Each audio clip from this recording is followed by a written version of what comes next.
Welcome back to another episode of It's Fitz Happy. I'm Emma, And I'm Luke. and this week we're reading chapter 9, and that is Stone Wager. It is really nerve-wracking to read off the Roman numeral. I keep making fun of Luke, but here I was, first time doing it in a minute, and I panicked. Well, keep going. You're doing great. We're starting off Stone Wager with another Trini translation of Duties of a Skill Instructor. A very prolific writer or translator, I guess. Yeah, I don't know. I want to know more about him. What was his Trini, deal? I believe, is the one who also went around and scoured and defaced the skill pillars because they were too dangerous, I believe. I think we'll learn more about them later on, but I think it was Trini who did that. Shout out Trini. Yeah. Well, in this Duties of a Skill Instructor, it is laid out that a skill user advances in strength and as a skill user advances in strength and sophistication, so also increases the lure of skill for him. And it goes on to talk about how good skill masters look out for that lure in new students, and that a good way to tell that they might be tempted by the skill would be that the student is distracted and irritable when he is about his normal daily tasks. When he skills, he will exert more strength than is necessary for the task, for the pleasure of the power running through him, and spend more time in a skilling state than is required for him to accomplish his business. The instructor should be aware of such students and be quick to chastise them for such behavior. Better to be cruel early than to vainly wish one could go back as a student who sits drooling and mumbling until his body perishes of hunger and thirst. Mm-hmm. So, yeah. Harping on the dangers again. It of is. How, be wary of it as new students there, but be ever harsher as they go in skill. Yes. As they grow in skill. Yeah, better to be too harsh than to have a student die. Yeah. So, yeah. Or become basically in a vegetative state. Yes. Do you think this is supposed to be a warning about anyone in particular, or just a reminder that skill is very dangerous? I wasn't really sure reading through this and then reading through the chapter. I mean, we know Fitz is super aware of this, and I don't think Dutiful is skilled enough to fully be, a big danger in this sort of way. Mm-hmm. Because, we know from Fitz's point of view when he was starting to learn the skill that the skill river is luring, but not any more so than it should be for him, Doesn't feel to me like that. Sure. And then I got thinking about Thick, who's skilling constantly. Yeah. But also they don't do anything to curb that for Thick. So yeah. I don't know. Yeah, Thick is an interesting case study because he is so strong in the skill and doesn't seem to have a problem with the allure of skill in the same way as everybody else. That's just literally how he lives his life. Yeah. Which is kind of weird when you think about it, because skill is supposed to be a thing that can drag you away from reality. And you'd think if anyone wanted to be dragged away, it would be Thick. He does not have a great living situation, right? So I wonder. I don't know, but also his skilling is very grounded in his surroundings. He's connected to directly to people who are strong in the skill, and also his song is made up of sounds from his surroundings and places that he has visited. Because remember later on, Fitz triangulates where Thick is meeting the piebalds based on the song that Thick is singing, because there's smithy sounds or something in it. Fair. I don't know. Well, anyway, either way, that is the start to Stone Wager. And when we get back into the text, it is back to Fitz sort of reminiscing about the time that's passing. So last chapter was also kind of a what Fitz has been up to for a while, but this is more of the same, I guess. Yeah, it's just a continuation. He talks about how it's getting closer to Winterfest, which he is excited for. And 2 chapters ago, it was Harvest Fest when he was leaving to go visit his cabin. Right. So a lot of time has been passing. Mm-hmm. Which also, since it's close to Winterfest, means that Fitz is another year older. Yeah. Which is exciting. Not for him, I'm sure, but... Again, that is an estimate that we have that... Yes. Around Winterfest, or maybe just the end of the year in general. It could be Harvest Fest. That's around when his birthday is best estimated by us for our calculations. Yes. So Fitz talks about how he has too many tasks to do at the current time and no time to do any of them well. Mornings, I was the instructor of the prince. The meat of my day, I masqueraded as Lord Golden's servant. Lord Golden had hired 2 lackeys to tend to his wardrobe and fetch his breakfast, but I was still expected to ride out with him and trail after him at social functions. And Fitz talks about how because of this, he is now... People are used to seeing him with Lord Golden, and he's now invisible. Yeah, he had the excuse beforehand because Lord Golden had his ankle injured. Mm-hmm. So for a while, he was just attending Lord Golden everywhere, even where a servant wasn't normally expected. But now he's been doing that so long, even since Lord Golden's ankle is quote unquote healed, he can still just attend those things with Lord Golden, and it is not anything out of the ordinary because people have just grown accustomed to seeing him. Right. And it's really useful for him to be able to be invisible in this way because he's able to hear more opinions from nobility than he would have otherwise. And Lord Golden tests those conversations and like brings up topics that are of particular interest to Fitz and Chade. Right. He professes an interest in the wit and asks about the strange magic to people, and the replies that people give are kind of shocking to Fitz because they're really hateful and hurtful. And it's surprising to him how deep the hate runs, especially in nobility and the people of Buck. And it goes past all logic, he says. When he asked what harm the magic did, he was told that the witted ones did everything, from coupling with animals to gain their ability to speak their tongues, to cursing their neighbors' flocks and herds. Supposedly, witted ones could take the guise of animals to gain access to those they would seduce or worse, rape and murder in their beast forms. Some spoke out angrily against the queen's leniency for the beast magic and told Lord Golden that the 6 duchies were a better place in the days when witted ones could be dispatched easily. And I don't know how that's super shocking to Fitz. Maybe it's super shocking because it's people that are around Buckkeep, the castle, not like the people around the 6 duchies themselves. Yeah. Because he's seen pretty horrific things, especially, in that one town that they went through. But I feel like that a lot of the abilities that he's listing here are things that we hear about in the Piebald Prince story that comes up in the 6 duchies in this more modern time, not the actual story that we read.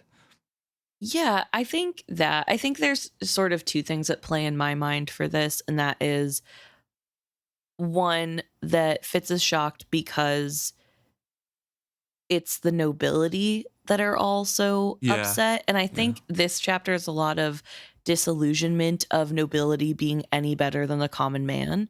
Yeah, and again, this is he's specifying it's the virulence of replies from some. Right. It's not everyone that's answering, but Fitz is going on about the people who replied extremely negatively.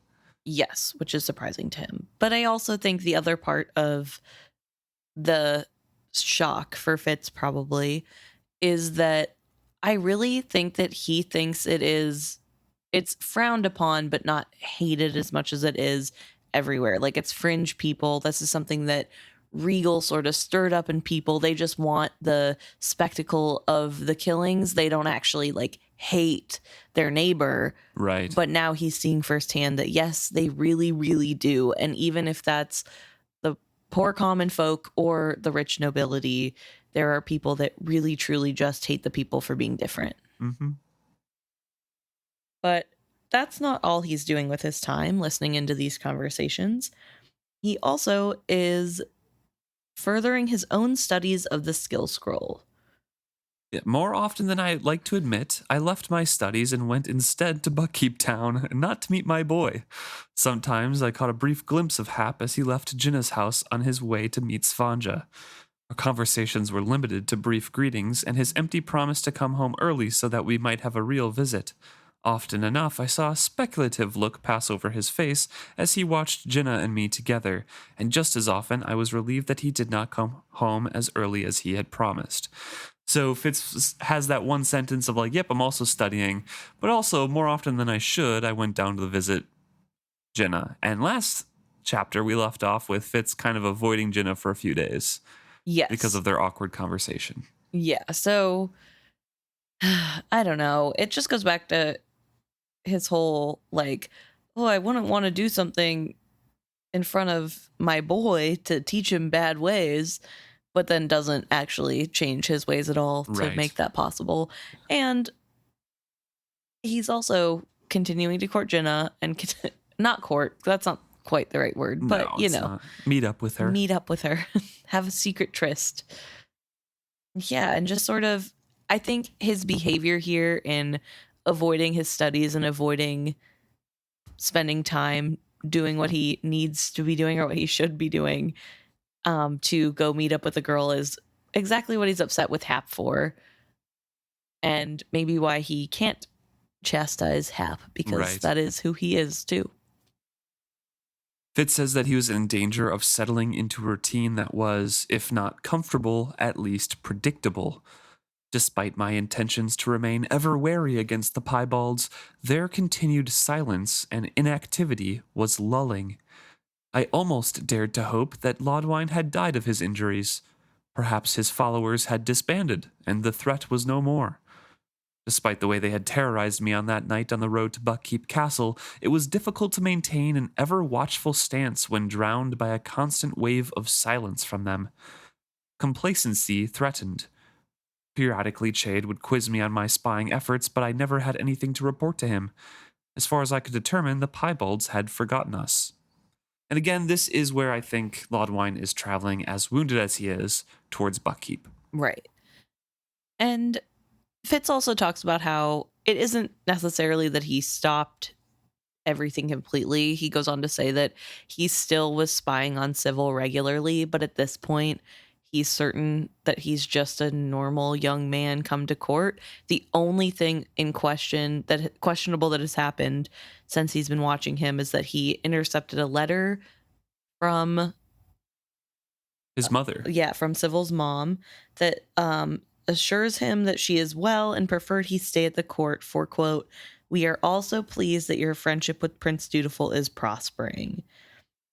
And Fitz says their friendship is prospering despite the fact that he likes it very little, and so does Chade, but there's not much they can do to dissuade the prince from the friendship blossoming. Mm-hmm.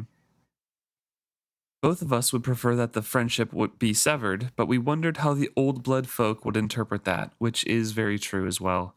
Because if the prince is seen as like, oh, I don't want to talk to this guy anymore, the Prisingos are obviously pretty well known in the old blood community. Yes, so it wouldn't be a great look. Not look good. But as for what the old blood thinks at all, they don't really know because they have not come forward. They have not given a message. They have not asked for anything.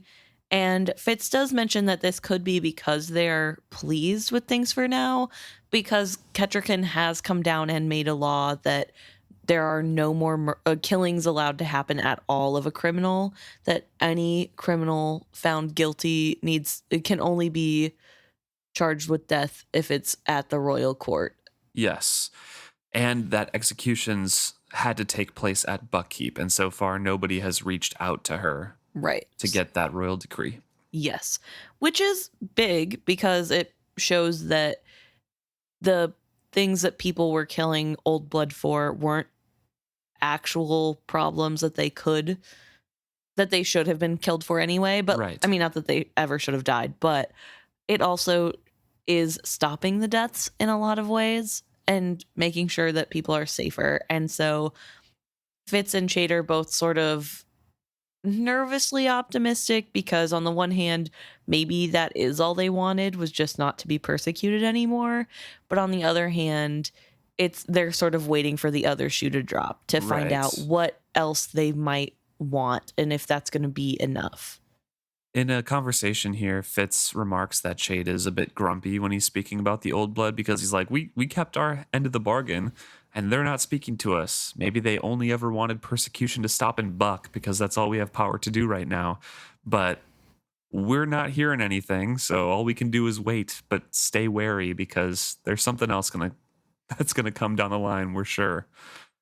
So they just have to wait, I guess. Yeah. And Fitz is just glad that they have Gilly, the little ferret, because that stops any wayward animal. Fitz is still wary around animals that he does not know. And it's always in the back of his mind. But as he said before, he's kind of getting lulled into complacency because they haven't heard anything. Right. I do also think it's a little strange that this decree has only happened in Buck. Is there a reason that Kettricken wouldn't be able to make this a law throughout all of the 6 duchies? The way that this is written and the way that the things are set up seems to me that it's more like the 6 duchies are not ruled as like a true kingdom because the dukes have such, and the duchesses have such power in their own duchies. Right. So it seems to me that since she is kind of the ruler of Buck Duchy, because there is no Duke of Buck. Yes. She can make laws for her specific thing, like easily passed laws. Like the United States, for example. You know, you can make a law for the whole nation, but it has to be ratified by like all the states, right? Yeah, that's fair. It feels kind of like that. Like she would have to have all of the dukes and duchesses agree to enforce this law, because if she just said like anywhere in the 6 duchies, okay, now criminals have to travel, you know, maybe 3 weeks to get to Buckkeep to be executed. Right. And that's guards being sent out from that duchy that they can, you know, no longer guard anything. That's time out of their pockets, money out of the duke's pockets. Right. And also maybe an overstep because they're like, we can, you know, deal with the law in our own duchies how we want. That's fair. That's a good point. And I guess maybe it's sort of a leading by example situation where she's hoping that they follow suit. Right. And if she made that law and the dukes and duchesses don't abide by that law, she loses a lot of power of her own, right? It's kind of like Fitz with like, I don't want to tell Hap that he can't do this because what if he ignores me? Yeah, that's fair. That's a good point. But Fitz says, a night came that sharpened his wariness once more. I had gone down to Buckkeep Town. When I knocked at Jinna's door, her niece told me that Aunt Jinna had gone out to deliver several charms to a family whose goats had been plagued with mange. Privately, I wondered if charms would have any efficacy against such a thing, but aloud I asked her niece to let Jinna know that I had come calling. When I asked after Hap, she made a face of disapproval and said that perhaps I might find him at the Stuck Pig with that Hartshorn girl. Her disparagement of my son's companions stung. As I made my way to the Stuck Pig through the crisp winter night, I pondered what steps I should take. Which, a little too late, Fitz. I feel like he's been pondering this whole time, but like again, he just ponders. He just ponders. He just thinks of every little what if scenario and never acts. He thinks that Hap's passionate courtship of the girl was neither balanced nor appropriate. For those very reasons, I doubted he would listen to me advising him to temper his wooing. Yet, when I entered the Stuck Pig's drafty common room, I saw no sign of Hap or Svanja.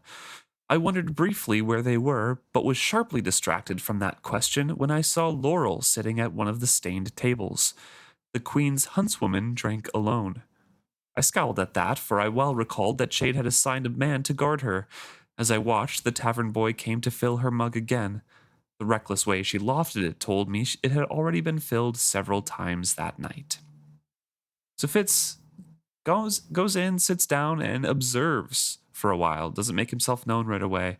And he is making sure that she has not been followed, she is not being targeted, that she is safe relatively, and on the verge of being like, these people over here are very suspicious. They do very innocuous things and leave. So he's like, okay, no one's here after Laurel. I'll get up and go over to her. And when he does, he jokes that it's not the sort of place he'd expect to find the Queen's huntswoman drinking, and then asks, and where's your apprentice tonight? And asks if it doesn't seem unwise to visit without him. Unwise? Where then is your keeper? The danger to you is greater than the threat to me, she rebuked me bitterly. Her eyes were red-rimmed, but from tears or drink I could not tell. I kept my voice low. Perhaps I am more accustomed to this sort of danger. Well, that might be true. I know little enough of you to know what you are accustomed to. But as for me, I have no intention of becoming accustomed to it, or limiting the choices in my life by walking in constant fear.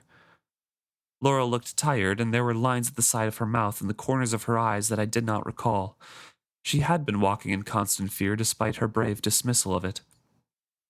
Have there been any further threats? I asked her quietly. She smiled, a showing of teeth. Why? Isn't one enough for you? What's happened? She shook her head at me and drank the rest of her ale. I signaled to the tavern boy to bring us more. After a moment, she said, The first was nothing that anyone else would have recognized as a threat. Just a sprig of laurel tied to a latch of my horse's stall, hung by a little noose of twine. Almost unwillingly, she added, There is a feather as well, cut in 4 pieces and scorched. A feather? It took her a long time to decide to answer. Someone I care about is bonded to a goose. And if I remember correctly, that's her mother. Because she was mad at her mother for being more devoted to the goose than her father. Right. And that's kind of part of why Laurel views the wit in such, especially with witted partners, witted people who have bonded to a partner who are married. Yeah. And so Fitz is, of course, very scared about this, but also trying to get all the information he can from Laurel. Right. And trying not to startle her too much because obviously something has happened. Because Laurel just started this with the first thing. Right. Yeah. And it is, I mean, it's already suspicious on its own right. And then to come forward and there actually was a big event that happened. It's sort of crazy. Also, I feel like the fact that she picked this tavern, I mean, I know we talk a little bit later why she chose this tavern, but there were multiple taverns to choose from, and she did end up ultimately choosing this one. I think it's interesting that it's a just catalyst moment. Yeah, it feels like a catalyst moment where he just was in the right place at the right time. So they show you that they can reach inside the walls of the keep, I said quietly. She nods, and Fitz can tell that she's slightly drunk as she's kind of slopping the fresh ale over the side of her mug as she's drinking. Did they ask anything of you, or simply show that they could reach you where you live? They asked quite clearly.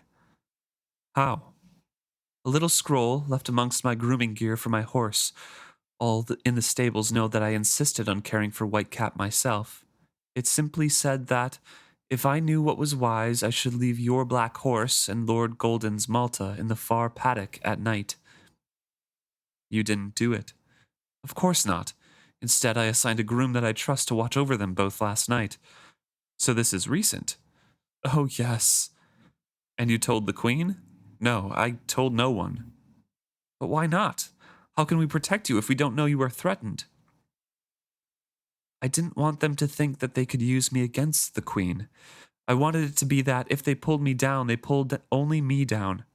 I should protect myself, Tom, not hide behind the Queen's skirts and let my fears spread to her. I think this is a really important thing that is said here. So I want to pause on this.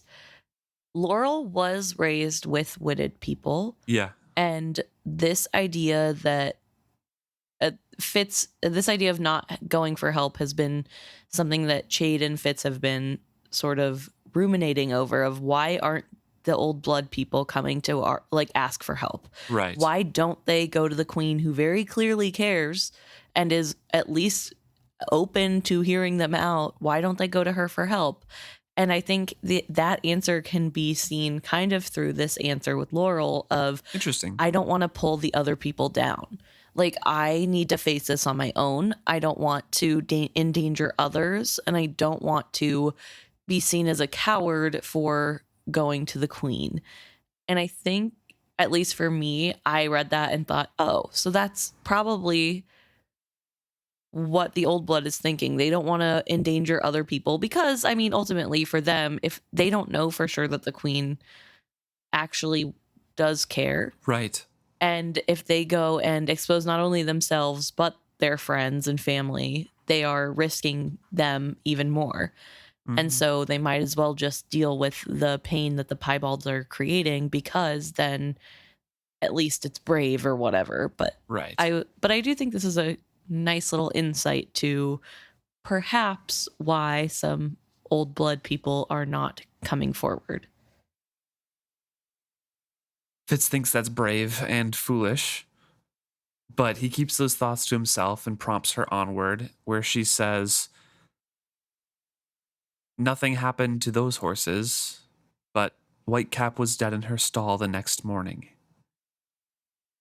And the way Whitecap dies is really cruel. Yeah. Whoever killed Whitecap, which I believe we know is Thick as rereaders, but whoever did it, it's a slow, painful death for Whitecap, because it's something that expanded in his throat and slowly suffocated him. And it's the ultimate mockery, because she was raised, again, like you said, amongst the Yes. old blood, but not witted herself. She isn't witted. And if she was, she would know that her horse was suffering and could have helped. Yep. But because she's not, she's none the wiser. And Fitz is quiet after she says this, and she speaks up and says, I know what you're thinking, oh, I'm not witted. I don't know the full depth of that. We didn't have to share a mind to share a heart. I didn't think anything of the kind. I've numbered many animals as my friend without sharing the special bond of the wit with them. Anyone who had seen you with Whitecap knew that the horse worshipped you. I feel sick that you protected our horses and paid for it with your own. Fitz is very comforting here, and it is very nice sentiments that he said, but she is lost in her story. Right. She's not really listening, and then she relates how Whitecap dies here. And obviously it's tormenting her. Yes. And I think that it's sad that she can't get comfort. I mean, she's too deep in the grief and too into the story to gain comfort from someone of the old blood saying, I think it is totally valid that you are grieving an animal this way. You don't have to be witted to grieve this.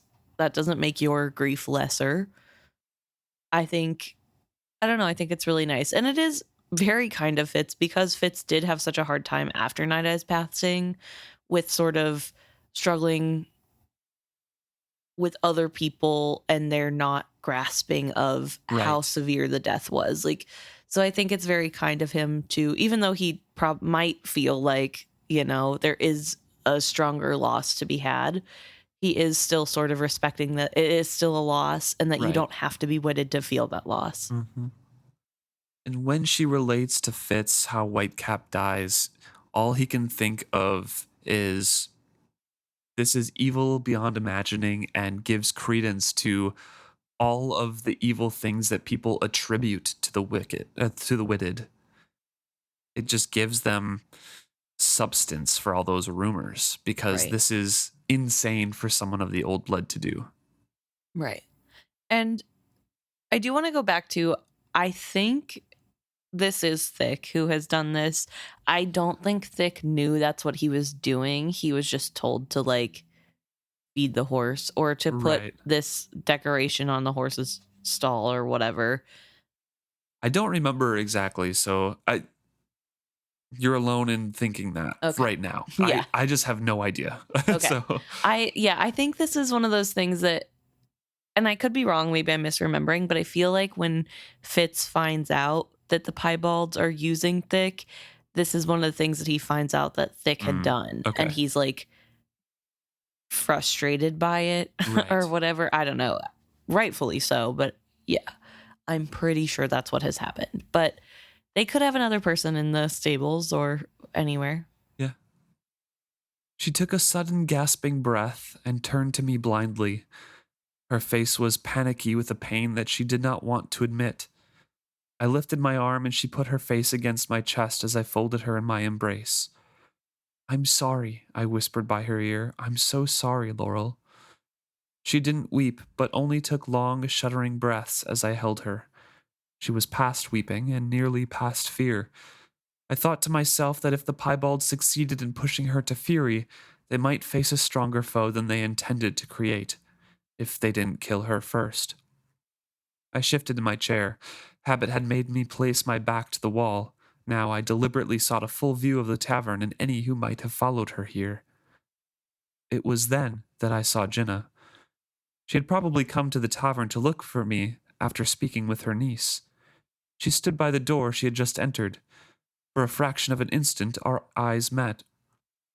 She stared stricken at the woman I embraced. My eyes pleaded with her, but her face went cold. Then her gaze skated past me as if she had neither seen nor recognized me. She turned about and departed, her stiff back speaking volumes to me. Frustration squeezed my heart.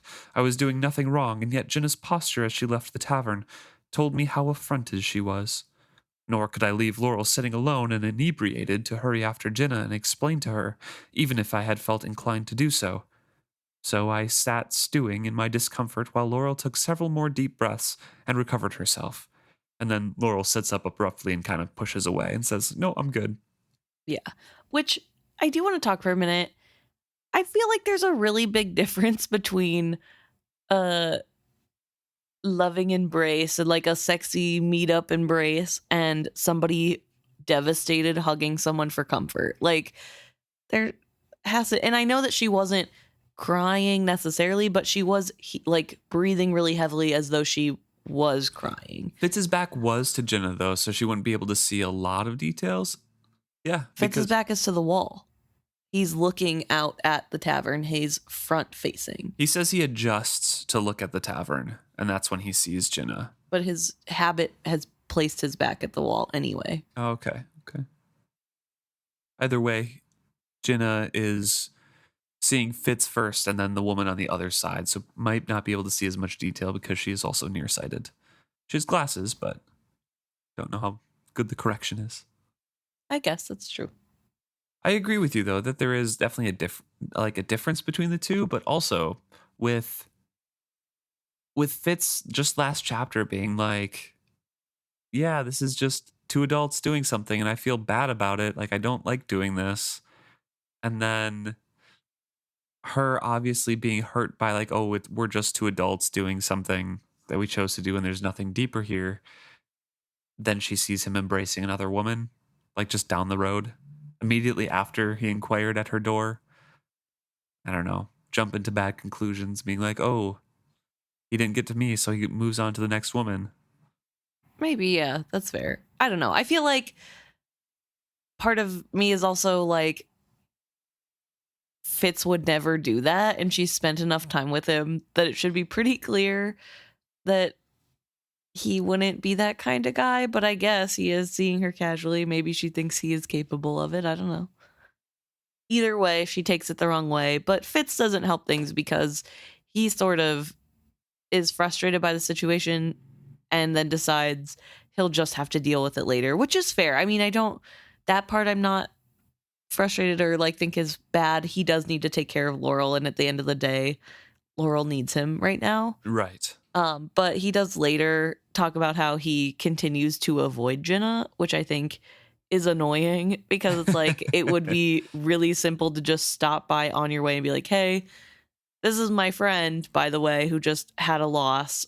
I met her out. I'm going to make sure she gets home. I'll talk to you later. It would take 2 seconds, and he's not doing it because he's mad that she would think that way of him. But anyway, for now, we're back with Laurel, who has pushed away from Fitz, and says, I'm good. This is stupid of me. I am here because I heard a rumor that witted ones congregated here. I came hoping someone would come over to me so I could kill him. I'd probably just be killed. I don't know how to fight that way. Fitz tries to say, you should leave the fighting to those who, and he's cut off by Laurel saying, they should have left my horse alone. She broke in blackly, and I knew she would not hear anything else I had on that topic. And that's when Fitz offers to go home. Yeah. Fitz can see in her eyes that she is on like the edge of considering how she would fight, because she doesn't know how to fight like that, but she's thinking of ways to kill somebody. Yes. But this is big news, right? She is saying that this tavern specifically is known as a place where witted people congregate. Rumor. Yes. In the rumor mill. But I think that's really important because that could potentially be a sign, or it should potentially be a sign to Fitz that the piebalds do know where he is. Right, because he goes there. He goes there all the time. And so I'm like, hello, this isn't red flags, alarm bells ringing in Fitz's head of maybe the piebalds are watching me still, and they're now trying to set the groundwork for whenever they expose me as being witted. Right. No, for once, Fitz isn't like worried about himself or how he is connected to this at all. He's just sort of trying to figure out how she knows that witted people go here. So as they go home, he asks Laurel what she's going to do next. What will you do? Will you leave Buckkeep? And go where? Take this home to my family? I think not. Yet I think you are right.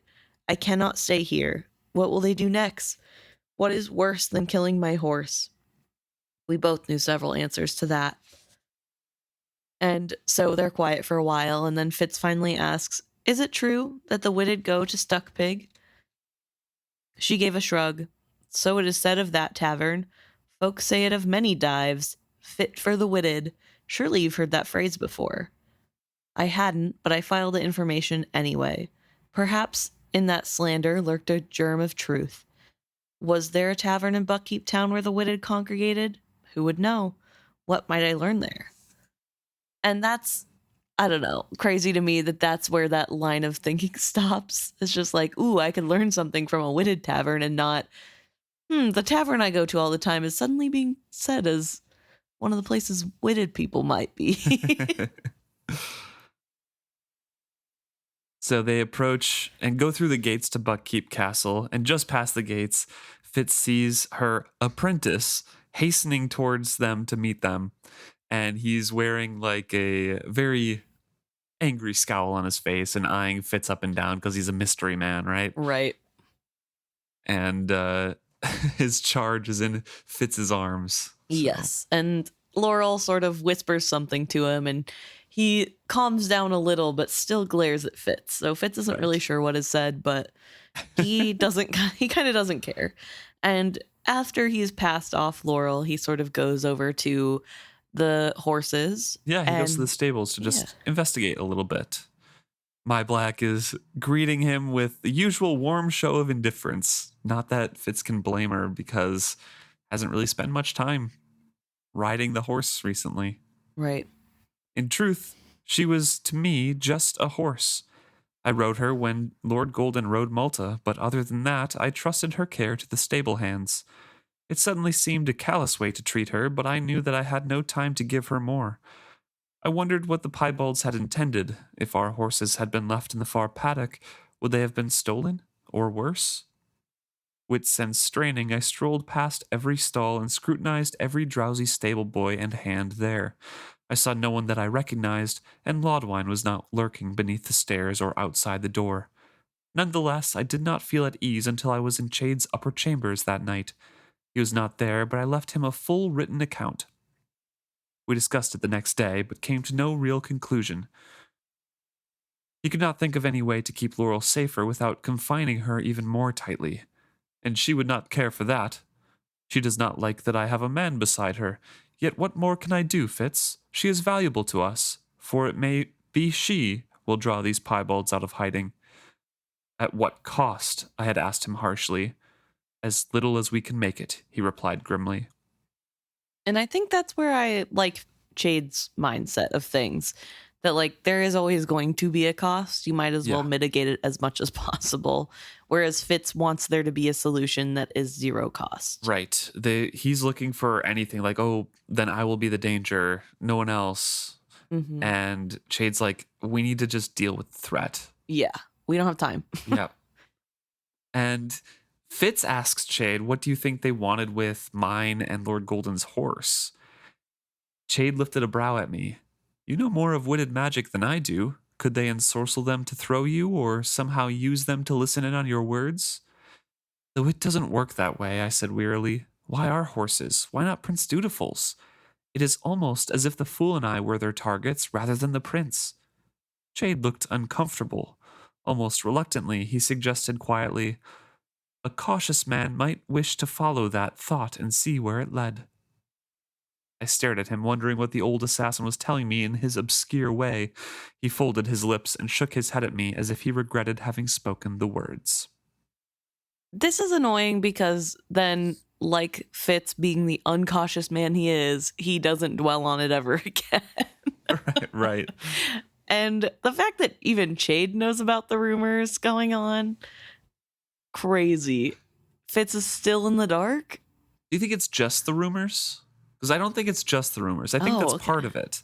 But also, I think Chade has been seeing some things in here like, yeah, they targeted you initially, and their thoughts were like, oh, okay, they're going to use Tom Badgerlock to get to the crown again. Mm-hmm. And then nothing happens. So I think Chade is on another track of like, this might just be revenge kind of thing. Okay, maybe, yeah. So I think it's like, I gave this task to Fitz. He's going to do his own thing. He's going to look into it. And when Fitz is asking these questions, his old mentor is like, well, look at it from all sides, buddy. Yeah. But also, there's things linking you and Lord Golden, so. Uh-huh. Yeah, that also is crazy to me that Fitz not at any point does he think that Lord Golden is in danger when he knows that Lord Golden was taken and within this search party, like Lord Golden and Night Eyes were captured together. Right. They broke their little fake act a lot around these people. Yes, but not a ton, I think. I think Lord Golden kept up his nobility act around them the whole time. So I think the act or the vision that they have of Lord Golden is that he is an agent for the Farseers, but he is a noble, but he's more than he just appears. Okay. That's fair. But like Tom Badgerlock is the actual dangerous one behind them, right? Yeah. Okay. Because I remember in those chapters where he was like, Fitz still pointed out that he was like demanding, blankets and things like that. And yeah. These uncouth savages and stuff, or whatever he was saying. That's fair. So maybe it is just that they know that he is not exactly who he seems, but don't know exactly in what way. I don't know. But Fitz doesn't dwell. Either way, Fitz does not dwell on it. That's just a mystery. Right. Because remember, Chade said Fitz chivalry in front of thick. Yes. So the target is probably not the prince. Oh, that's what you were getting at. I'm like, how does that connect? Yeah. What does that have to do? No, yeah. Okay, yeah. Piebald's target is probably not the prince at this point. But that wouldn't be why Chade wouldn't think of that. Right, no, I'm just saying in general. Okay, yeah, good point. In the days that followed, I felt too uncomfortable to call on Jinnah. I knew it was foolish, but there it was. I did not feel I owed her an explanation, but I was sure she would expect one. No convenient lie came to me to explain why I had been embracing Laurel and the stuck pig. I did not want to discuss Laurel with Jinnah at all. It would lead her too close to dangerous topics. Hence, I did not visit Jinnah at all. This is so annoying. Like, what do you mean she's going to expect an answer and I can't think of a convenient lie? That's my work friend and she had a loss, so I was comforting her. I didn't know she'd be there. Laura and I have gotten to know each other because she's the Queen's huntswoman and I accompany Lord Golden on hunts Yeah. and like rides all the time. So we've seen each other in the How is that too stables. close to whatever he thinks he's trying to hide? She knows he works at Buckkeep. It's like, it's giving the faintest shadow of the Molly situation, except there's no love, and he isn't really hiding who he is in the same way. I mean, he is, but like, he also actually is the person he's pretending to be at Buckkeep as well as in town. So it's crazy to me that he is so like, ugh, I can't believe she'd think that of me. And of course, she's going to ask questions, and I would not Right. want to talk to her about my personal life. Girl, what? Like, no convenient lie. Then don't lie. Like, you don't have to tell the whole truth. Yeah. Fitz is so weird. I don't like this attitude. I don't appreciate it. I think he needs a timeout. He says in the days that, like, after this encounter, in the days that he did go down to Buckkeep Town, he would visit Hap directly at Gindas, and Hap's situation is pretty much the same. And every time that he does speak to Hap and forces him past the Svanja talk, which is always the same about how her father doesn't like Hap and blah, blah, blah, blah, Hap says basically the same things about Gindast all the time. I kept resolving that I would do better with Hap and make amends with Jinnah, but somehow the days dribbled past, and I could not find the time to accomplish either task. Fitz also says that he sensed some of Hap's anger was for himself. Hap seemed to think that I neglected him, yet when it came to finding time to meet with me in the evening, he preferred Svanja's company. So Fitz is also struggling with that relationship. Right, yeah. I don't know, it's odd. I do also feel like there's a weird thing happening with Hap and Fitz. I think it's because Fitz is so hands off in his parenting. Yeah. And he isn't putting his foot down. He isn't saying anything. And it probably is frustrating to Hap that there's no input at all. Yes. And I guess Hap might also just be frustrated that Fitz isn't taking his side about the whole Gintest thing. Yeah. Which anyone with a brain would agree with, but he's obviously in the thick of it and thinks that he deserves more support from Fitz in some way, and Fitz is just at a loss on what to do. He says that the festivities within Buckkeep were kind of continuing on and flourishing, and the trade negotiations were also flourishing. Winterfest came and went, grander than I had ever seen it in the castle. Our Out-Islander guests enjoyed it tremendously. In the time that followed, there were trading discussions every day and aristocratic amusements every night. And the Out-Islanders were mingling more now. Some formed genuine relationships, both with the nobles staying at the keep and with the merchant traders from Buckkeep Town. And in the town below, our ancient trade with the Out-Islands began to revive. Trading vessels arrived and goods were bartered. Messages were exchanged as well, and it was no longer socially unacceptable to admit to a cousin or two in the Out-Islands. Kettrikin's plans seemed to be prospering. And Fitz also talks about how the late nights showed a side of Buckkeep that he had never seen before as a boy, and how all of these festivities and events and galas and dances with Lord Golden shows him a side of the nobles that he had never really seen, and just shows them that they're not better than literally anybody else. Right. They act the same way that the people in the taverns down below do. Yep. Which, did he not attend the festivities as a Fitz chivalry in the keep? Only a couple times. Okay. He went down to town? Or he just didn't go? I feel like it was much more of a communal thing then, right? It was all in the Great Hall. They had other like soldiers and stuff too at the tables, and he sat down near the soldiers with Burek more often than not near the head table. Okay. So maybe it's just that now he's near the head table and seeing he's a servant of Lord Golden, and Lord Golden is a vicious gossip, as Fitz has pointed out before. So he gets all the literal worst side of the Buckkeep nobles, I'm sure. Yeah, that's fair.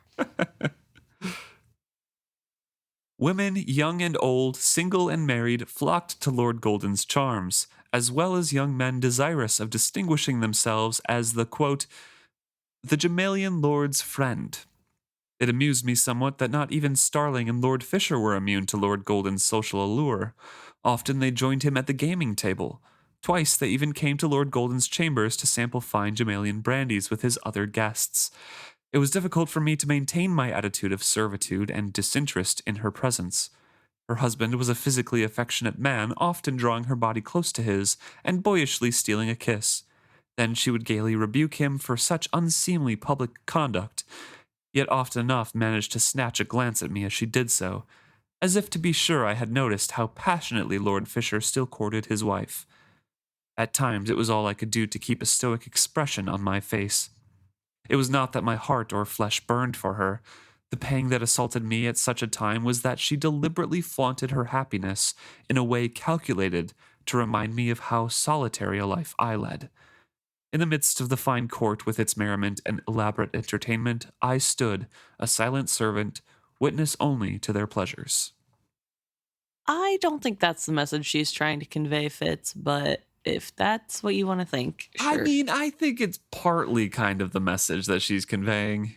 I feel like it's more like, he's kissing me.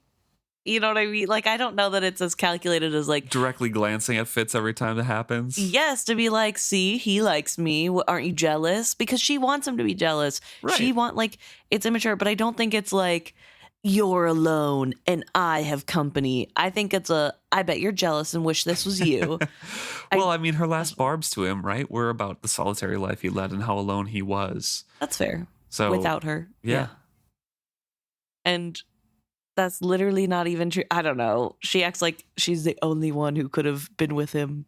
But obviously those remarks stay with him, especially in her presence. That's true. When she is obviously making rude gestures if it's just by eye contact. Yeah. That's fair. And she definitely is rubbing it in. Like, I 100% know. I'm wondering if Lord Golden is a little bit inviting them on purpose because he wants to make sure that that little love affair stays dead. But I don't know. Wouldn't put it past him. So Fitz says, in that way, the long, dark winter dawdled on, and the constant whirl of activity took a toll on the young prince as well as myself. One early morning, we both arrived at the tower with absolutely no inclination for studies or tasks of any kind. The prince had been up late the night before gaming with Civil and the other young noblemen currently residing at the keep. Fitz says he had had the good sense to keep his own hours at a more decent time, but it was still really late, and he had other things to do as well, as he's been listing off. So they both are not getting good sleep. Yes. Well, and Fitz has said last chapter that he's been avoiding sleep. Right. So even if he could have gone to bed at an earlier time, he probably wouldn't have. Mm-hmm. And we see now an example of what he means that he's being besieged in his sleep. And that is that last night, Nettle came to him. And he had had a good dream before that, fishing with Night Eyes, basically. And she traps him. She pulls him into her own dream. Yeah, he dreams that he's fishing in a riverbank where he's grabbing fish with his hands and flipping them out. And when he goes into the water to grab another fish, he feels a doorknob. And so he puts his head under the water, and then the door opens and drags him through, and he is now in a bedroom with a little girl in front of the door. If you will not let me into your dreams, then I will trap you in mine, she observed triumphantly. I stood very, very still and held my silence. On some level, I sensed that anything of myself I might give her, word or gesture or look, would only increase her hold on me. I took my gaze from her, for in recognizing her, I was entering into her dream more deeply. Instead, I forced my eyes down to my own hands. With a curious elation, I realized they were not my own. She had trapped me here as she had visualized me, not as I truly was. My fingers were short and stubby, the palms of my hand and the inside surface of my fingers were black and coarse as a wolf's pads, and rough black hair coated the backs of my hands and my wrists. This isn't me. I spoke the words aloud, and they came out as a queer growl. I lifted my hands to my face, found a muzzle there. Yes, it is, she asserted, but already I was fading. The trap was the wrong shape to hold me. She leapt toward me and seized me by my one wrist, only to find she grasped an empty wolf skin. I'll catch you next time, she declared angrily. No, Nettle, you won't. My use of her name froze her. Even as she struggled to mouth the question, how did I know her name? I dissipated from her dream into my own wakefulness, and Fitz repeats, no, Nettle, you won't, to kind of assure himself that he will not be trapped. Right. And again, I go back to this whole idea that Fitz is avoiding Nettle because he doesn't want to bring her into Buckkeep and all the things that come with being a Farseer. Right. However, he is also allowing her to do something more dangerous, arguably, because she is now clearly messing with skills in ways that, and exceeding skill ability in ways that he's never seen or can even fathom. Right. She's doing dream magic, which is maybe that's a part of the skill circle or the magic circle. Maybe dream magic isn't necessarily skill, but it seems like it might be tied to skill, and she is very good. I mean, it's only been a few months, and she's already figured out, since she can't get into his, how to suck him into hers. Right. Like her dreams. That's crazy. That's incredible raw talent and a lot of skill that she is probably using without being monitored and checked in on, which is scary. Mm-hmm. But Fitz sits there stewing about that problem. Exhausted from not sleeping well, and Dutiful is across from him, exhausted from going to bed late. And Fitz tries to sort of make conversation by saying, is there anything so miserable as being sleepy and cold at the same time? And then it doesn't seem like the prince hears him, because Dutiful then asks in return, have you ever used the skill to make someone forget something? And now Fitz is uneasy. He's saying, no. Oh, why do you ask? What did you do?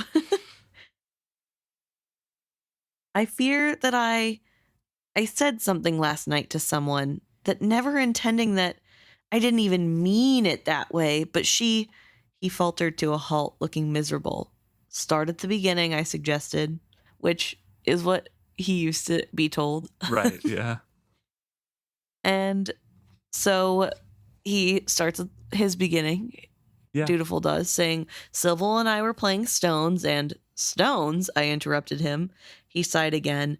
I made myself a game cloth and playing pieces. I thought I could get better at it by playing against someone besides you. And Fitz is mad at this because he doesn't want Civil to know about Stones, but he also can't think of a good enough excuse why the boy shouldn't be introducing this game to his friends. It's not just Civil either. It's just anybody that is not being taught the skill. Yes, he's annoyed by that. Yeah, it's the same thing that he has with the skill scrolls, I think. It's just like, this is a sacred, dangerous part of skill magic. Right. No one should be taught this. Which is kind of crazy, because it is, at the end of the day, just a game. Right. It's not that serious. But the prince ignores him and continues on, saying that he played some games with Civil, which Civil lost, and that's not that big of a deal, because obviously he just learned the game, so of course he's not going to win. But Civil got up to kind of walk away, and when he left, Lady Vance, who had been watching, sits in his place and demands to play a game. Saying that she wanted to learn, right? Yes. And that she had wanted to learn, but we were in the midst of the game then, so there had been no place for her. But she'd been standing by our table watching us play, and when Civil left, instead of following him as I thought she would, for she had seemed very attentive to him, she sat down in his place. And Fitz is confused because he's not sure who this Lady Vance is. Her full name is Advantage, but she thinks it's too long. She's very friendly and tells funny stories, and, well, I don't know. She's just more comfortable to be around than most girls. She doesn't always seem to be, so aware that she is a girl. She acts just like anybody else. Lord Shemshi of Shokes is her uncle. Also, Robin Hobb, why would you do that to us? That's literally Shemshi of Shokes. Yep. A lot Anyways, of he shrugged a shoulder, dismissing my concern over who she was. Anyway, she wanted to play, and even when I warned her that she'd likely lose the first few games, she said she didn't care. That in fact, if I would play her 5 straight games, she'd wager she'd win at least 2 of them. One of her friends overheard that and came close to the table and asked what the wager was on the bet. Lady Vance said that if she won, she wanted me to go riding with her on the morrow, that's today, and that if I won, well, I could name my own stakes. And the way she said it was, well, daring me to make her bet something that might be a bit, well, improper, or like a kiss, I suggested, my heart sinking, or something of that sort. You know I wouldn't go that far. So how far did you go? And in Fitz's head, he's like, does anybody else know of this? Yeah, who? Chade. What other adults? Do any of the adults know? Where's Kettrigan? Where's Chade? How much wine was this kid drinking? What's going on? So the bet that Dutiful makes is that if he won, if she did not win the 2 out of 5 games, she had to bring breakfast for Civil and me to Mirror Hall and serve it to us herself, owning up that what had been said earlier was true, that Stones is not a game that a girl can master. What? Dutiful, this game was taught to me by a woman. Well, he had the grace to look uncomfortable. I didn't know that. You had said it was part of your skill training. I thought my father had taught it to you. So, wait, then a woman helped train you in the skill? I'd thought it had only been my father who taught you. I cursed my carelessness. Leave that. Finish your story. He snorted, gave me a glance that promised he'd come back to his question later. Very well. And besides, it wasn't I that said that to Elliania. It was Civil, and... Okay, we'll get to that later. Yeah, and Fitz is like, said what? Yeah, explain the whole story, Dutiful. Yes. Anyways. As a pause. Yeah. Fitz saying like, no, a woman taught me that game. I'm so disappointed in Dutiful, by the way, by this whole boys club mentality, because why does he think skill is a boys magic? Like, the skill mistress before Galen was a mistress, a woman. So like, and it's not like there are no women ever mentioned in the scrolls, and he's been helping to translate scrolls. They aren't male specific. They are actually, because I noticed that the last 2 translations for Trini, whenever it mentions a candidate, it's always he or him. Oh. And that is traditionally, like in the, 25 years ago when these were written or whatever, well, it was probably 15 years ago when these were written, that was still the universal standard of inclusive, right? That's true. But it's all he or him as the skill candidate. I forgot that used to be the grammar rules not that long ago. Yeah. Like, I mean, I guess I grew up learning that as grammar rules, but I grew up learning that, or you could do him or her. Or, you could do the plural. They was like an option, I think, that was sort of being taught near the end of school. They. Yeah, like I think near the end of my pre-college schooling, they was becoming more normal.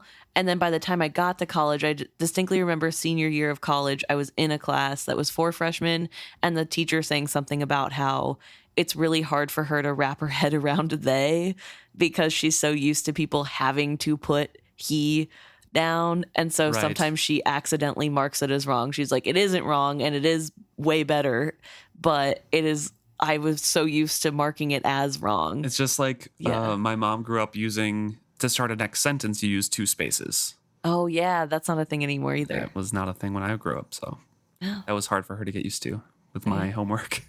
Okay. But for this, Dutiful has not been exposed. So the only issue is we don't know how much Chade told Dutiful or what they discussed. However, with what we know Fitz has told Dutiful about his story, he was taught by Dutiful's father, Verity. Right. He knows Verity existed. He knows chivalry existed. He knows the grandfather Shrewd existed. They could all skill. This is a very male-dominated farseer line. That's true. In the past 3 generations. And he does know about Galen. Yeah. Skillmaster Galen. Skillmaster Galen. And then all the things that he's translating are skill masters, and all the pronouns are he, him, right? So like it's not out of the it's not unfounded that he would just all of a sudden think it's like a male thing, right? And he's a young boy. He's only known kings, really. There hasn't been Yeah. a queen farseer, like a true-born farseer queen in a long time that could skill even. So it's not unfounded that he'd be like, it's a man thing. But there were women in Galen's coterie. Yeah, I know. And I'm sure he knows too, but they were also betrayers, right? They were. I guess like, are they teaching him who like betrayed, Right. or just that the coterie betrayed? But like, either way, his mom is single-handedly ruling the kingdom as a single mom. Yeah, but not with the skill. No, but either way, he's not the one. He explains he's not the one who said that originally. He was just the bystander listening to it and did not correct it as it was being said. And also giggled about it. Right. So the story goes that it wasn't a game for a girl's mind. Civil said it to her, Elliania. Civil and I were playing, and she came up and said that she'd like to learn, but while Civil doesn't like Elliania much, he says she is just like Seidel, that girl that insulted him and trampled his feelings, that Elliania is only interested in making a good match. So he doesn't like her to stand near us when we talk or are playing games of chance. He flinched before my scowl and added grumpily, well, she's not like Lady Vance. Elliania is always being a girl. She's always so aware of what are proper manners and what courtesies are due between folks. She's so correct that she's always wrong. If you see what I mean? It sounds to me as if she's a foreigner at the court, intent on complying with our customs. But go on with the story. Well, Civil knows that about her, that she always strives to be absolutely correct in her manners. So he knew that the fastest way to be rid of her was to tell her that in the Six Duchies, stones was considered a man's occupation. He explained it to her in a way that seemed like he was being kind, but at the same time it was horribly funny, in a cruel sort of way, because she doesn't speak the language well enough or know our customs well enough to realize how ridiculous his excuse was. Don't look at me like that, Tom. I didn't do it. And once he had begun to do it, there was no way I could put a stop to it without making it worse. So, anyway, he had told her that the stone game wasn't for girls, and Elliania had left us and gone to stand near her uncle's shoulder. He was playing toss-bones with her father at a table away on the other side of the hall. So, she wasn't anywhere near us when Lady Vance sat down.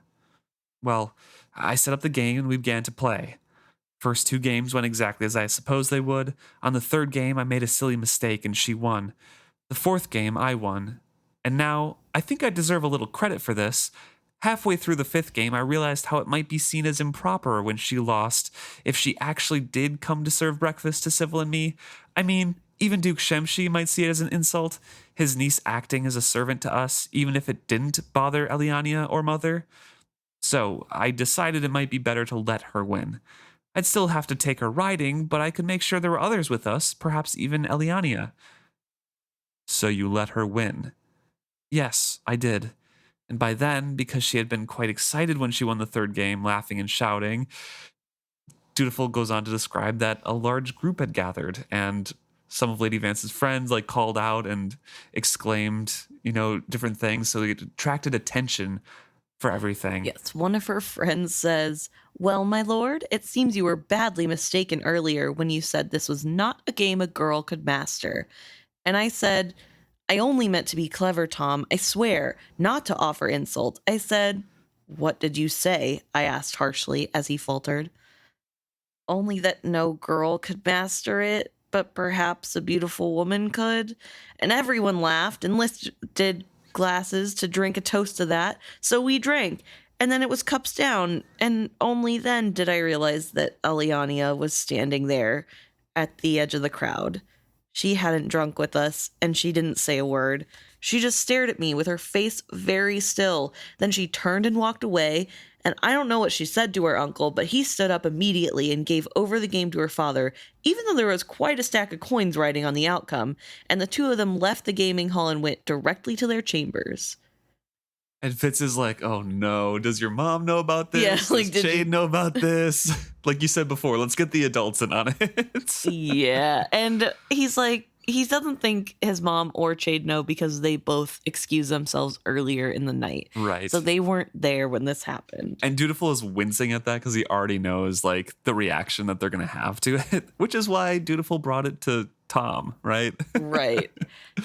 And it's just so horrible. It's really frustrating. I don't know. It's so realistic it too, is. though. That is such a like teenage thing to happen. And you can see it happening with like, and then the immediate reaction of like, oh dear Lord, I like, just made I a was huge just trying to social flirt. gaffe. Yeah, Yep. I was just trying to flirt with this cute older girl because she's really cute, and I didn't even think to look before I said it. I was trying to impress her, and then there's my fiance standing there, who I let be insulted earlier and didn't stand up for. Which I don't know. I think I'm disappointed because I don't love seeing boys club attitude at all, but especially from Dutiful because he is such a good kid, it seems. And so it's like sad to see him choose to, number one, act as though this game is too hard for girls, and number two, be so mean to Elliania. Because at the end of the day, even if it is Civil saying it, he is backing it up, right? He's the one hurting Elliania. And ooh, it's just tough. It's tough. Fitz goes, this is not something that you can solve with the skill. Wiser to take it immediately to those who know diplomacy the best, and then do whatever they say. What do you think they will demand of me? I don't know. I think a direct apology might be a mistake. It would only confirm that you had insulted her. But, oh, I don't know, Dutiful. Diplomacy has never been my talent, but perhaps Chade will know something you can do. Some special attention from you to confirm that you do think Elliania is beautiful and a woman. But I don't. I ignored his bitter little contradiction. And above all, do not go out riding alone with Lady Vance. I suspect you'd be wise to avoid her company entirely. And Dutiful's like, well, I can't back out of this wager. Like, it's my word, you know? And Fitz says, well, then go. But if I were you, I'd be sure that Elliania rode at my side and that your conversation was with her. If Civil is as good a friend as you say he is, perhaps he can help you. Ask him to distract Lady Vance's attention from you. Make it appear as if he is the one accompanying her on the ride. What if I don't want her attention distracted from me? Now he sounded simply stubborn and contrary, as vexing as Hap the last time I had seen him. I simply looked at him, flat and level, until he cast his eyes aside. You'd best go now, I told him. Will you go with me to speak to Mother and Chade? You know I cannot, and even if I could, I think you'd best do this on your own. This morning, when we ride, will you go with me then? Fitz says, invite Lord Golden. You know, it's not a guarantee that I will, but I'll think about it. And do what Chade does best. You know, go tell him and do what he says. Yes. Niceties. Pah, I'm so sick of them, Tom. It's why Lady Vance is so much easier to be with. She's just herself. I see, I said, but I reserved a judgment on that. I wondered if Lady Vance was just a woman who had set her cap for a prince, or someone else's playing piece, positioned to set Kettrikin's game awry. Well, we'd all find out soon enough. Yeah, and it is sort of one of those things that is interesting that he feels like Lady Vance is not like other girls, and she's not trying to vie for his attention like all the other girls do, and doesn't quite realize that she is still trying to vie for his attention. She's just using a different tactic. And so to have adult Fitz be like, yeah, okay, buddy, like she also is playing the game, which isn't fair. Maybe she does just like him, as kids like have crushes on people, but right. I think when you're a prince, it can't just be as simple as somebody has a crush on you or you have a crush on them. Unfortunately for Dutiful. Well, Fitz is like, great, now I have to go to Chade's tower room and see if he's there. Yeah, I think he's just stopping by to drop off supplies or just that's where he goes afterwards. Uh-huh. But he is surprised there. Yeah, because Chade is there. Yeah, with Thick. And they were evidently waiting for him. Thick looks sullen and sleepy, his heavy-lidded eyes even droopier than usual. Good morning, I greeted them, and yes, it is, Chade responded. His eyes were bright, and he appeared well pleased about something. I waited for him to share it with me, but instead he said, I've asked Thick to be here early this morning so we could all talk. Oh. So Fitz is obviously dreading this. He's like, oh, great. Yes, because again, like we said last chapter, he has been putting off and avoiding teaching Thick the skill. He does not want to do that. But he's also sticking to his conviction of not trying to talk over Thick's head because Thick is intelligent. He's not a child. Right. And he needs to tell Chade to be available for the prince.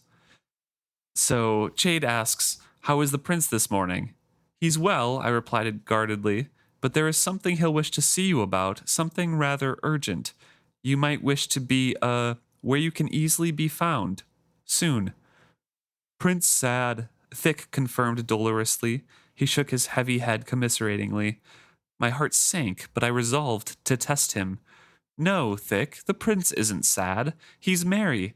He has gone to have a fine breakfast with all his friends.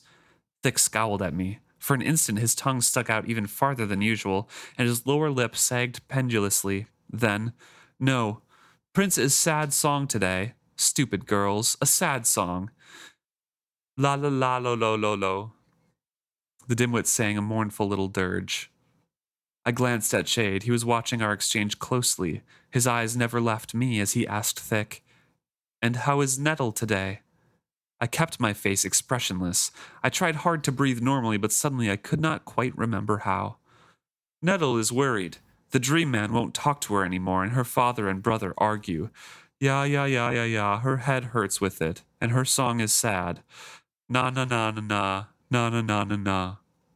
It was a different tune for Nettle's sadness, one fraught with tension and uneasiness. Then suddenly Thick stopped in mid-note. He looked at me and then jeered triumphantly. Dogstink doesn't like this. No, he doesn't, I agreed flatly. So Chade found out from Thick about Nettle.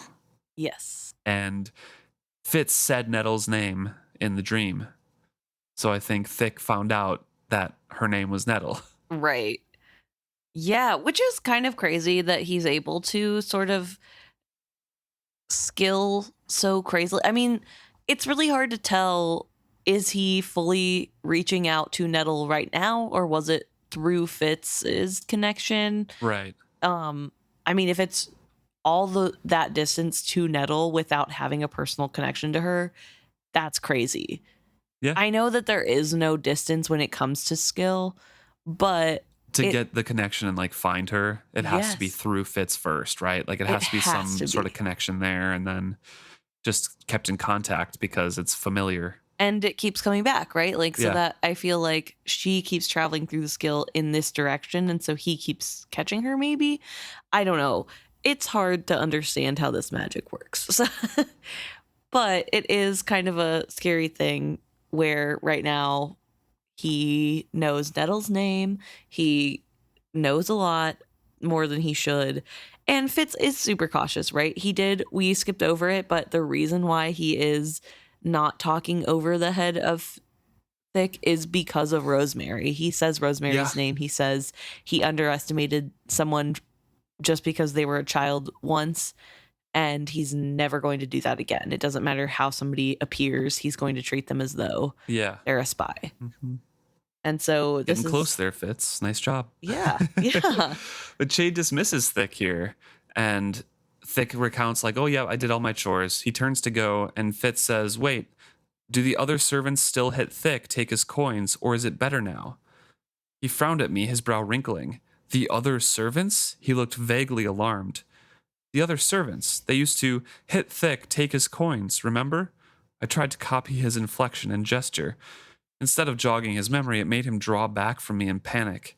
Never mind, I said hastily. My effort to remind him that perhaps he owed me a favor had instead worsened his opinion of me. Thrusting out his lower lip, he backed away from me. So again, Thick never mentioned other servants, and that's why he's very confused here, because it seems to him that, one, Fitz is being talked up as like a really evil man who hurts people, right? Yeah. 2, he's making a threatening gesture towards Thick. Yes.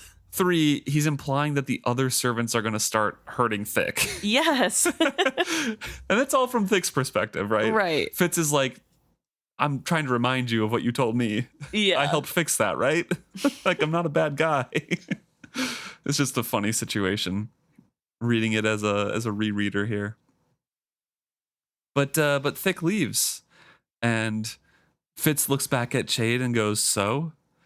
So indeed. Were you ever going to tell me? No. Earlier, I told you that Dutiful has something urgent to speak about with you. You should be available. What is it? I gave him a look. I think what my prince wishes to tell you would better come directly from him. I bit down on my tongue before I could add, of course you could always ask Thick what it is about. Yeah. I found that really funny. It's in quotes too, as if Fitz really says it, but you can tell that's how close it was to being said out loud. Yeah. It almost feels like he's saying it under his breath. Right.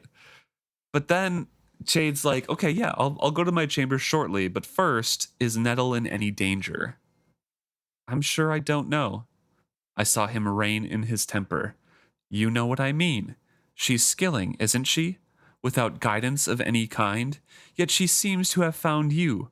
Or did you initiate that contact?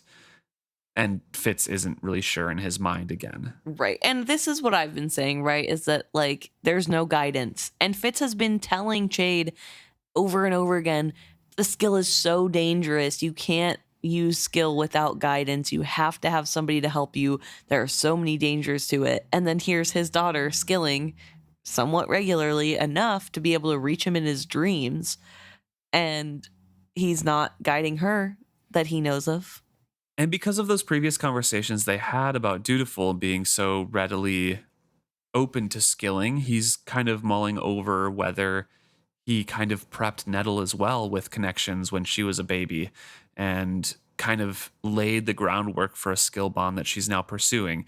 But he's quiet thinking over these things, so Chade takes his silence as being mulish and says, Fitz, how can you be so short-sighted? In the name of protecting her, you're endangering her. Nettle should be here at Buckkeep, where she can be properly taught to master her talent. And she can be put into service for the Farseer throne. He regarded me levelly. Of course. If the magic is the gift of her bloodlines, then the service is her duty. The two go hand in hand. Or would you deny it to her because she is too a bastard? I strangled on sudden anger. When I could speak, I said quietly, I don't see it so, as denying her something. I'm trying to protect her. You see it that way only because you are stubbornly focused on keeping her away from Buckkeep at all costs. What is the terrible threat to her if she comes here? That she could know music and poetry, dance and beauty in her life? That she might meet a young man of noble lineage, marry well, and live comfortably? That your grandchildren might grow up where you could see them? He made it all sound so rational on his part, and so selfish on mine. I took a breath. Chade. Beric has already said no to his daughter coming to Buckkeep. If you press him, or worse, force the issue, he will suspect there is a reason. And how can you reveal to Nettle that she is skilled without leading her to ask, where did this magic come from? She knows Molly is her mother. That leaves only her father's lineage in question. Sometimes children are found to have the skill with no apparent link to the Farseer bloodline. She might have received it from Molly or Beric. Yet none of her brothers have it, I pointed it out. Chade slaps the table. I have said it before. You are too cautious, Fitz. What if this? What if that? You hide from trouble that may never knock at our door. What if Nettle did discover that a Farseer had fathered her? Would that be so terrible? If she came to court and found herself not only a bastard, but the bastard of a witted Farseer? Yes. What of her fine husband and genteel future then? What does it do to her brothers and to Molly and Beric to have to face that past? Nor can you have Nettle here without Beric coming to see her, to be sure she is well. I know I have changed, but my scars are no disguise to Beric, nor are my years. If he saw me, he'd know me, and it would destroy him. Or would you try to keep secrets from him? Tell Nettle that she must never tell her mother and father that she is taught the skill, let alone that a man with a broken nose and a scar down his face teaches her. No, Chade, Better she stays where she is, weds a young farmer she loves, and lives a settled life. That sounds very bucolic for her, Chade observed heavily. I'm sure that any daughter of yours would be delighted with such a sedate and settled life. But what of her duty to her prince? What of Dutiful's need for a coterie? And Fitz says, I'll find somebody else. Anybody else. I see his worry for Nettle. It is valid. However, I do think it's coming from a very selfish place. I don't think he wants to confront the choices he has made, and the only way he sees. I feel like he doesn't think he can like physically confront those things because it would ruin so many other people's lives, right? Right. Which only gets worse the longer and longer you put it off, but he just expects that he'll never have to confront it ever. And I think that's part of the problem too, right? Is that he would rather his daughter dangerously flounder around in the skill than confront the choices he's made. Yeah. That's what it comes down to. And it's really unfortunate. And I think the second anything bad happened to Nettle because he let her flounder around, he would be devastated and he would absolutely blame himself, which would be fair. But I don't think it would change his mind on what to do, because in his mind there are all these things that have to happen if she comes, and it in a lot of ways takes away Nettle's own agency, right? It's deciding for her that she won't like this. She's not going to like giving her life over to Farseer and duty because he didn't like it, and so he doesn't want her in it. And maybe she wouldn't want to devote her life to the Farseers, but it still should be her choice on whether or not she does it. See, that's what his issue is, I think, though, because if it wouldn't be her choice if she was made aware, in his mind, like, because Chade says it here too, yeah, if she has the skill and she's going to be taught, she has to do her duty. Like that, like it's right. It goes hand in hand. But also, that is what a coterie does. I mean, it's not just because she's a Farseer, it's also because she's skilled. It's less so about the Farseer aspect. I mean, to Chade, it's all about the Farseer aspect because it always is. And also, he thinks of this magic as being like something that's for the Farseers. That's my point, though. That's what Fitz grew up with from Chade. That's what he thinks that is, right? Yeah. And they don't know really what a coterie is. They've read about it. Yeah. They're just like, well, I'll get somebody else. Like, leave Nettle out of this. Yeah. Well, okay. They do know what a coterie is because Galen has made one. Right. It wasn't a good one, but they still know what a coterie is. And I feel as though it's still saying that if Nettle came here and decided she didn't want any part of this, that there's no way she could escape, that there's nothing Fitz could do. Fitz wouldn't be able to stop the hands of time and get her out of it. And I just don't think that's the case. I don't know. Like, things aren't the same as when he was a kid, first of all. Second of all, again, it's not giving her the agency to choose whether or not she wants it. Like, if she says no, then he can fight for her to get pushed out again. And I think that is an option. I think that's something he would be capable of doing. I think it's more his fear of maybe Burek finding out. That's the second half I was going to bring up, because the other part is Burek is a lot of his argument as well. Yeah. Because Burek has already said no once. And then also, are you going to tell the daughter to lie to the parents? Yeah. And if Burek does come and you don't lie, it's literally going to ruin his life. Which Burek is extremely torn up about at the end of this trilogy. That is true. But also, like, again, I don't know. It also removes agency from, choices from there. But yeah, it's a tough position because it removes agency of how Burek and Molly would react, right? However, forcing that decision and him making it also removes their agency from having like a normal life. Yes. I don't know. I think that's my biggest issue is like, it's so hard for him to make the choice. He's so convinced that like there are only two options, and that's either he stays hidden and they get to live a comfortable life, or he comes out of hiding and everybody's life is destroyed. Bjork steps away from Molly. Molly comes back to him. Whatever. And it's like frustrating because those aren't the only two choices. Those aren't guaranteed to happen even, but because he thinks that's the only thing that could possibly happen. And it is a very well-educated guess, especially for where Bjork is considered. However, Bjork's also been married to Molly for like 15 years. Right. They have like 4 kids together. He's not gonna More. yeah, he's not stepping away from his wife and children just because Fitz came back and he was with her when he was 16. Like, sorry, Fitz, that's not how this works. So I think that's also frustrating, but I think it goes back to Fitz being partially forged, right? Like, he can't get out of the mentality of what things were like when he left them. Right. He can't fathom that maybe they would just be mad at him and like feel bad, but also be mad. And I don't know. It's annoying on a lot of levels, but also very Fitz of him to do this. Very understandable. And it's fair. It's a fair worry. I'm being very harsh on Fitz right now. I do want to point out that it is fair of him to not want his daughter dragged into the farcier rat race. Right. Like, I get that part of it. I really do. I think I'm more hung up on the fact that it's Fitz making decisions for everyone else per usual. He says, I'll find someone else, anyone else.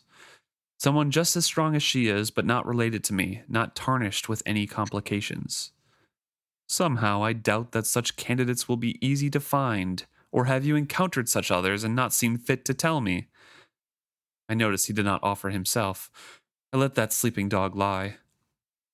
Chade, I swear to you, I know of no other skill candidates, only Thick. Ah, then he is the one that you will train? Chade's question was flippant, an attempt to make me admit that there were no other real candidates. I knew Chade expected a flat refusal from me. Thick hated and feared me, and was dim-witted besides. A less desirable skill student I could not imagine, except for Nettle, and perhaps one other. Desperation forced the next words from my tongue. There might be one other. And you haven't told me? He trembled at the edge of rage. I wasn't sure. I'm still not sure. I've only recently begun to wonder about him myself. Met him years ago, and he made it be as dangerous to train as Thick, or even more so. For not only has he strong opinions of his own, but he is witted. His name. It was a demand, not a request. I took a breath and stepped off the precipice. Black Rolf. Chade scowls, rummages through his mind, and says, Oh, the man who trained you in the wit. You encountered him on the way to the mountains. Yes, that's the one. He used the wit in ways I'd never seen it used, and describes how he alone seemed to know what Fitz and Night Eyes were thinking. Not just the awareness that people were using the wit around him, but like actually was able to determine what they were saying to one another. Yes. And that is beyond abilities that Fitz has ever seen in other witted people. I always suspected that he knew more than he let on. He could have been using the wit to find us and the skill to listen to my thoughts. Wouldn't you have felt it? I shrugged. I didn't, so perhaps I am mistaken. Nor am I eager to seek out Rolf to discover the truth of it. In any case, you could not. I'm sorry to tell you that he died 3 years ago. He took a fever, and his end was swift. I stood still, stunned as much by the news as by the fact that Chade knew it. My relationship with Black Rolf had always been a fractious one, but there was regret. Maybe not grief, but regret. He was gone. I wondered how Holly managed without him, and how Hilda, his bear, had endured his passing. Yeah, so Fitz is sort of He's stunned by that, yeah. Yeah. And especially how Chade knew. Yeah, which is interesting because he does know that Chade probably tailed him at some point to be able to find him and send Starling to him. Just doesn't know the exact details. Yes, and so it is shocking to him that he might have been able to find him in the witted community, because how did Chade get there? How did he get a spy there? And So he is a little bit like, how did you know? And Chade sort of chastises him by saying, come on, Fitz. Like, You told me about him before, and I keep track of important people. So, yeah, I knew he was significant. I keep track of significant people. yeah. And then Fitz says it was like the stone game. He just set another piece on the board, one that revealed his old strategy. I filled in all that he had not said. So you know that I returned there, that I studied with him for a time. And this is a really sad exchange that happens Right. Yeah. because Chade responds with a half nod. I wasn't certain of it, but I suspected it was you. I received the news with joy. Prior to that, the last I had heard of you was what Starling and Kettricken reported when they left you at the quarry. To hear you were alive and well, for months, I half expected you to turn up at my doorstep. I looked forward to hearing from your lips of what had happened as Verity's dragon left the quarry. There was so much we did not know. I envisioned that reunion 100 ways. Of course, you know that I waited in vain, and eventually, I realized you'd never come back to us of your own will. Then he added quietly, still, I was glad to hear that you were alive. The words were not a rebuke. They were only his admission of pain. My choice had hurt him, but he had respected my right to make it. And then realizes that after his time with Black Rolf, he would have had his spies continue to look after Fitz. And that's how Starling would Yeah. have been able to find him. Yes, but this is exactly what I mean when I say that it's ridiculous of Fitz to think that if Nettle came to the to Buckkeep and she was like, "Oh, I can't do this. This isn't for me. I don't want to do this anymore." There's zero possibility of her leaving. Because obviously, especially when it comes to family, Chade has a soft spot. He isn't shrewd. He's not going to kill Nettle because she walked away. He'll keep tabs on her for sure, but he's not going to refuse her right to go live a different life. And so I think that also frustrates me that he doesn't grasp that part of the equation either. Fitz says, "You've always had an eye on me, haven't you?" And Chade replies, "Well, some might see it as a watchful hand protecting you, or sheltering you." As I had just told you, Fitz, I always keep track of significant people. Says, "I tried to leave you alone to find what peace you could, even if it excluded me from your life. 10 years ago, I could not have understood the pain in his voice. I would only have seen him as interfering and calculating. Only now, with a son of my own intent on ignoring every bit of advice I'd ever given him, could I recognize what it had cost him to let me go my own way and make my own decisions. He had probably felt as I did about Hap, but that was so obviously choosing the wrong course. But Chade had let me steer it. In that instant, I made my decision. I pushed Chade off balance with it. Chade, if you wish, I could attempt. Do you want me to try to teach you the skill?" His eyes were suddenly impenetrable. "Ah, so you offer that now, do you? Interesting. But I think I am proceeding with my own studies well enough. No, Fitz, I don't wish you to teach me." I bowed my head. Perhaps I deserved his disdain. I took a breath. "Then I'll do you as you ask this time. I'll train thick. Somehow I'll persuade him to let me teach him. As strong as he is, perhaps he will be all the coterie that Dutiful will need." And Chade is incredibly shocked here, obviously, and then smiles sourly and says, "I doubt that, Fitz, and you don't doubt it. You don't believe it at all. Nevertheless, for the time being, we will leave it at that. You will begin Thick's training. In exchange, I will leave Nettle where she is. You have my thanks. And now I must go to see what mischief Dutiful has gotten himself into." So again, this is the point that I'm making on Fitz's side here. Chade, that whole time, was looking for a bargain. He was looking for any reason not to go pluck Nettle out and bring her to the castle. Like that was, like that ending part right there just kind of shows like, okay, that's the bargain we made. And there's been times before that with conversations where they're talking about concessions with the witted folk. that Fitz realizes halfway through, oh, he's bargaining with me. Yeah. Like, I need to make good terms, and I don't think I did. So, like, I think that Fitz has it in his mind that he needs to always be on edge around the Farseers in general, just to gain any sort of inches he can. Yeah. Which and is why he's so protective. that's fair too, I guess. But I would also argue that the fact that it even is a bargain and not something that Chade is just doing is of itself a proof that he is not going to just do stuff. That's fair. That's like fair. that there is not this overarching, like, I'm doing it anyway. It is also because there isn't an extreme need in this moment in time for Dutiful to have a coterie. And I think also ultimately he believes that Fitz will come around. The last thing I'll add to that, though, is Fitz has had his own severe. He's already bargained for Nettle, I guess is what I'm saying.